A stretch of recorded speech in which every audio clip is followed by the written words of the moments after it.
كل طريق وليه حكايته، وكل سواق ماشي على طريق عنده قصص وحكايات كتيرة جدا، سواء كان سواق على خطوط السريعة، سواقين النقل، أو سواقين المواصلات العامة.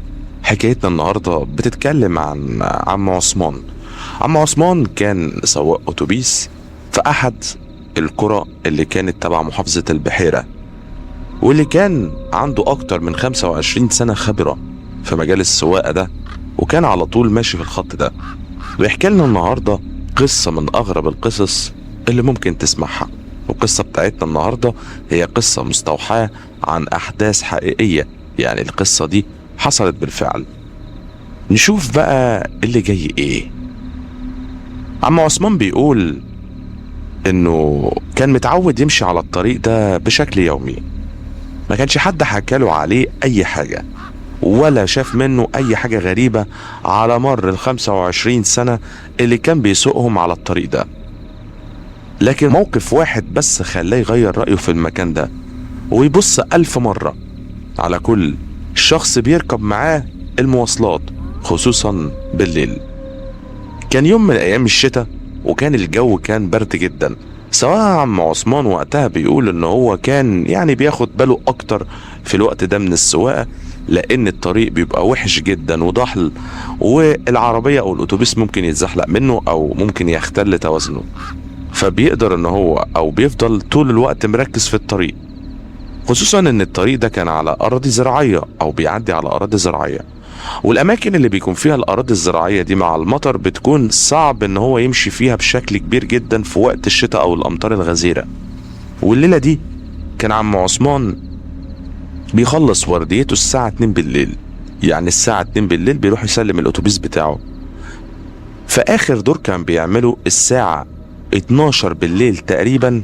الدنيا كانت عادية جدا، لكن زي ما انا قلت كان البرد قارس جدا والدنيا كانت بتشتي. في نفس الوقت ده كان بيحمل اخر شخصيات او اخر دور كان بيحمله لحد ما بيوصل الموقف او لحد ما بيوصل اخر الخط اللي كان بيقف فيه. ما كانش فيه اي حاجة ملاحظة او ما كانش فيه اي حاجة يقدر يتكلم عليها، والناس كلها في الوقت ده كان بيتدفى، واللي كان قاعد جنب والدته واللي كان قاعد مستني ان هو يوصل بالسلامة في المطرة دي. العربية وقتها او الاتوبيس كان هس هس، اللي كان نايم واللي كان قاعد بيقرا قرآن وغيره من الناس اللي كان متعود يشوفها بشكل يومي.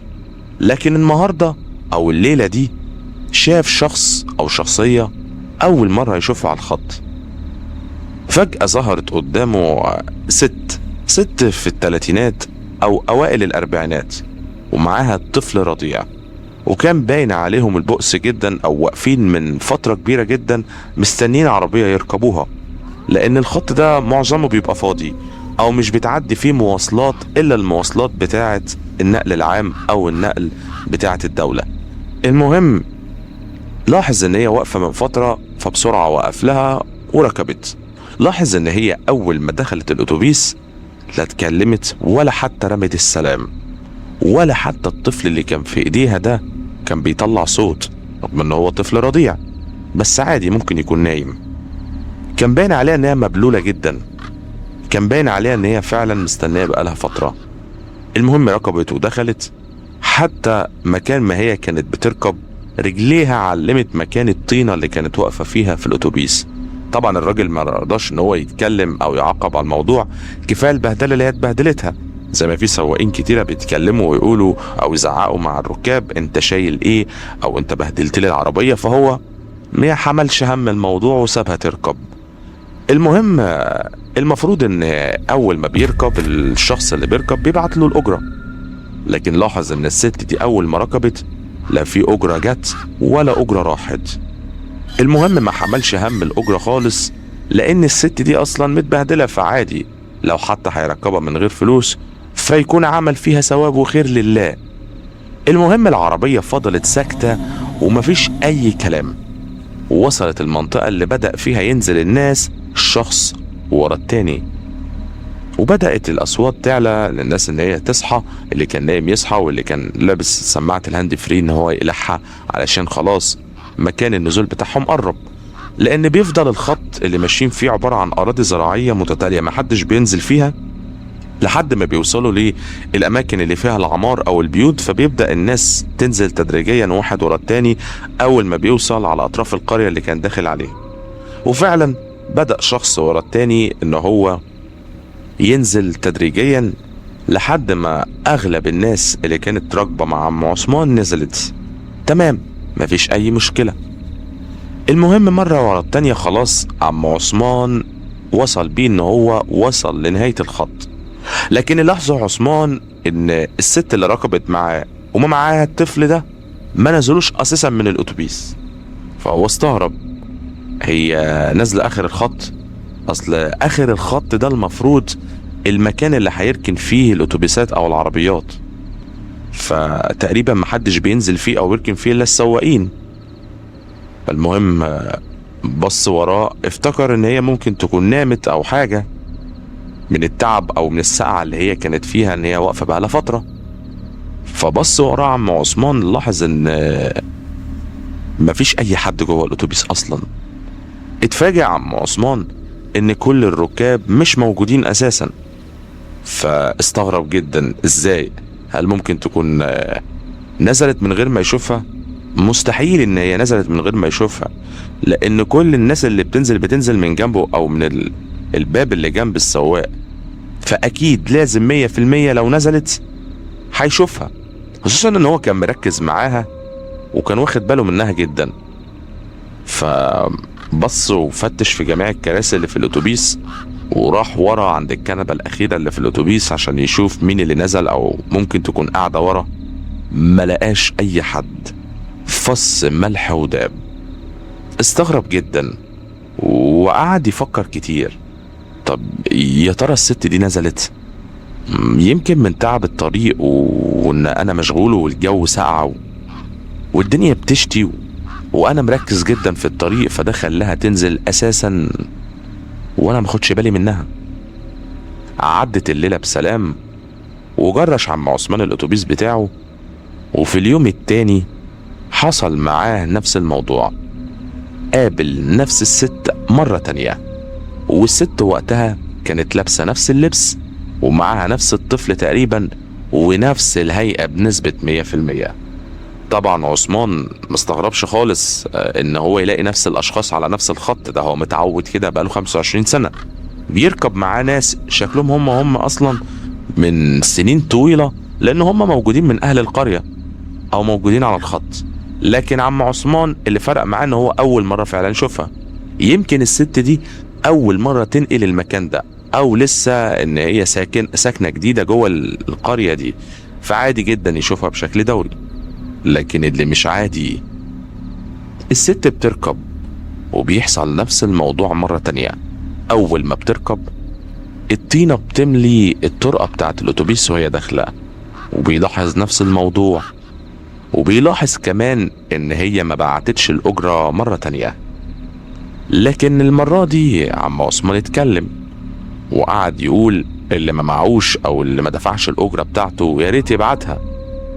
لكن كل الناس سكتت تقريبا، لان كل الناس اللي كانت راكبه كانت دافعه الاجره، ما عدا الست اللي كانت طالعه لسه في الاخر مره دي، هي اللي ما كانتش دافعه فما ردتش. فقرر عم عثمان مره تانية الكلام ان يا ريت الناس اللي ما كانش معاهم الاجره بتاعته او مش ما دفعش الاجره اصلا يا ريت يبعت له الاجره. ما حدش بيرد. عم عثمان بيقول ان هو اتحرج ان هو او اتكسف انه يتكلم عن الاجرة مرة تانية، لكن هيقول الكلام ده لما الشخص ده ينزل او الست دي وهي نازلة يبلغها ان هي ما دفعتش الاجرة. فخلاص طالما هي كده كده هتنزل قدامه، فخلاص يعني مفيش مشكلة يكلمها او يلفت انتباهها، لانه عيب جدا يحرجها قدام الناس، خصوصا لو ما معاش فلوس. يعدي الوقت ويوصل عم عثمان القرية علشان يبتدي الناس ينزلوا تدريجيا. بينزل شخص ورا التاني ورا التالت ورا الرابع لحد ما تقريبا الاتوبيس كله بينزل. وبيلاحظ ان نفس الشخصية ونفس الست برضو مرة تانية ما بتنزلش من الاتوبيس. ولحد ما بيوصل لنهاية الخط بيقرر ان هو يدور تاني ويشوف تاني، ويلاحظ ان ما فيش حد اساسا موجود في الاتوبيس. فص ملح وداب، كأنها أساسا ما ركبتش. هنا الشك بيكبر قوي والأسئلة بتكتر في دماغ عم عثمان. هو ايه اللي بيحصل هنا بالظبط؟ هي الست دي بتستغفله ولا ايه؟ ولا يكونش بتتغير هدومها وبتنزل بهدوم تانية فما بلاحظهاش؟ بس اكيد هتعمل كده ازاي وسط الناس الكتير اللي في الاتوبيس؟ سأل نفسه اسئلة كتير لكن مفيش اجوبة. وعلشان مفيش اجوبة، عم عثمان كبر دماغه. وبيحصل نفس الموضوع مرة تانية في الليلة اللي بعديها. بيحصل نفس الموضوع، وهنا بيركز عم عثمان. بتركب الست عند نفس المكان اللي بتركب منه كل يوم، وعم عثمان اساسا كان مستني، لانه خلاص عرف ان الست دي بتركب من المكان ده. لكن الغريبة ان المكان ده اساسا ما فيهوش عمار. المكان ده عبارة عن اراضي زراعية، ومفيش اساسا حد بيركب هنا، او من المكان ده حد بيركب اساسا.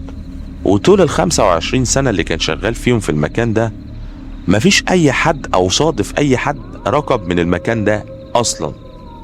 لان لا هنا لا في مصانع ولا في اي مكان عمل ولا حتى في بيوت. ده عبارة عن اراضي زراعية.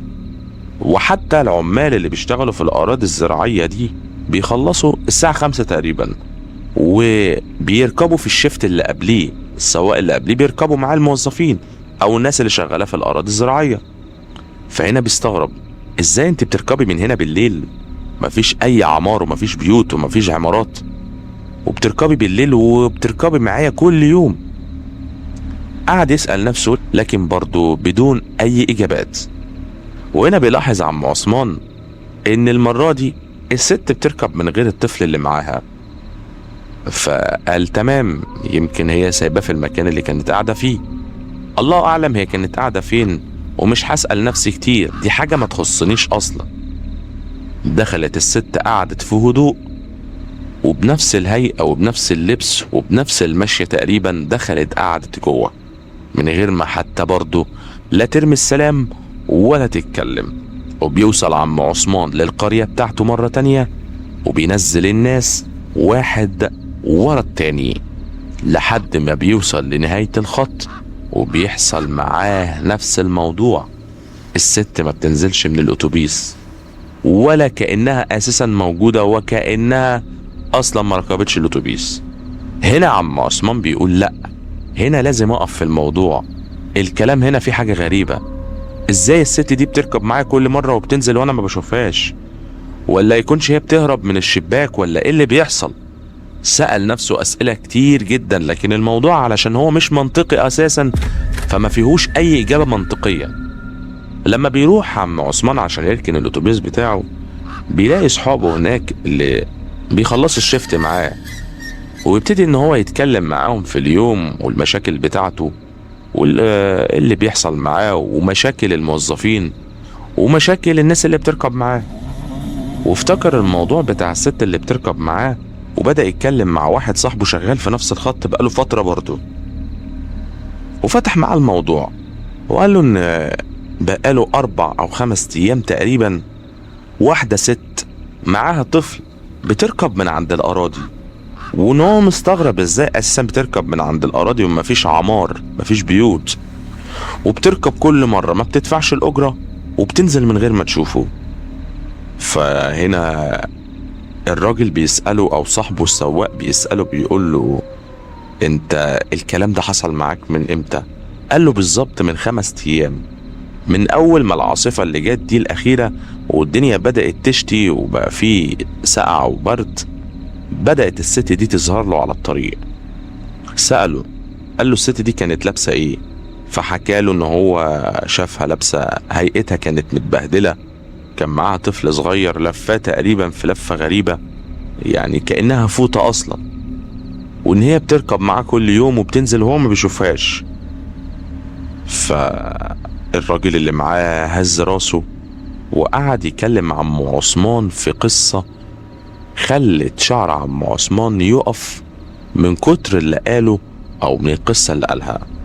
قال له بص يا سيدي، من 10 سنين تقريبا وعلى نفس الخط ده حصلت حادثة كانت من أبشع الحوادث اللي حصلت في المكان ده، وهي إن كانت ست من الستات اللي كانت بتركب من المكان ده في الوقت اللي كان الناس شغالة فيه في الأراضي الزراعية وفي المحاصيل، وكان معاها طفل صغير، وحصلت حادثة بشعة ماتت فيها الست دي وكان معاها الطفل بتاعها للأسف.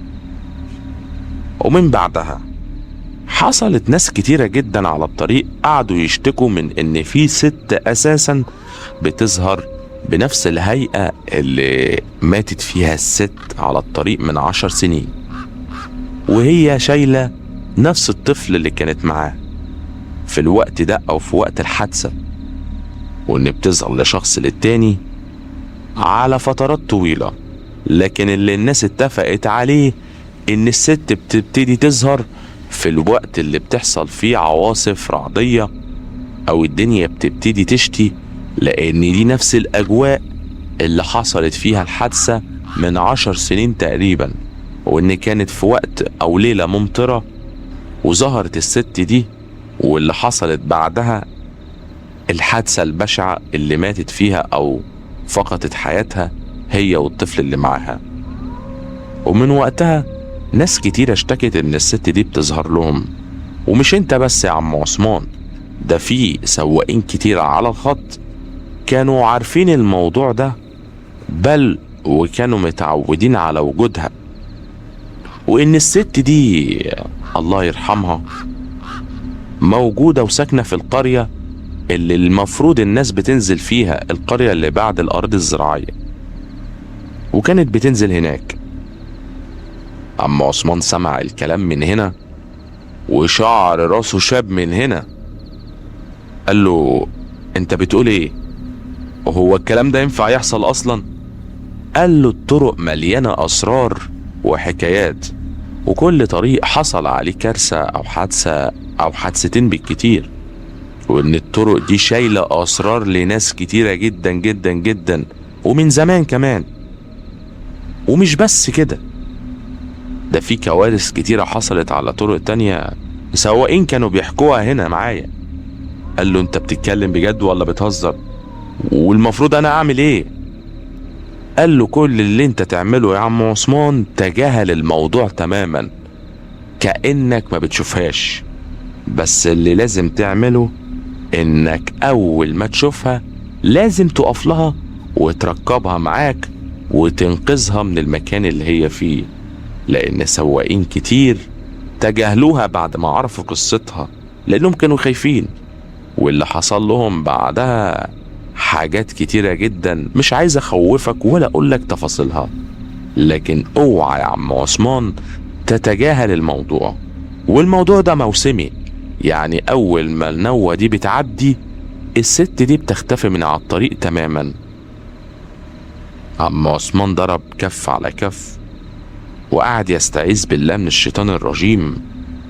ومن بعدها عم عثمان الطريق بالنسبة له مش مجرد مكان بيبص عليه ولا مكان بيعدي عليه وبيركز أثناء ما هو كان سايق ولا أي حاجة، لكن الطريق بالنسبة له كان حكايات.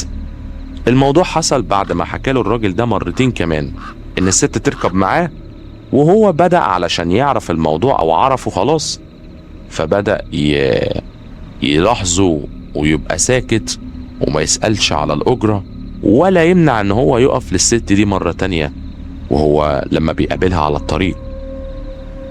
من ساعتها عم عثمان أدرك قد ايه الطرق فعلا ممكن تكون شايلة حواديت وحكايات كتير، وان هو كسواق علشان ما عداش بمواقف زي دي قبل كده، فدي كانت أول مرة فعلا عم عثمان يعدي بموقف زي ده ويصدق في الحاجات دي، وبدأ كمان يصدق صحابه السواقين اللي قعد معاهم بعد كده، وكل واحد فيهم عنده حكاية واتنين وتلاتة وعشرة، واللي أرعب بكتير من اللي كان بيقابله عم عثمان. وعم عثمان من بعدها بدأ يشغل قرآن في قلب الأتوبيس أثناء ما هو ماشي في الطريق ده بالذات. ومن بعدها وبعد ما انتهت النوة الست دي اختفت تماما. هي اختفت من حياة عم عثمان، لكن ما اختفتش من دماغه وتفكيره ولا من الدرس اللي اتعلمه.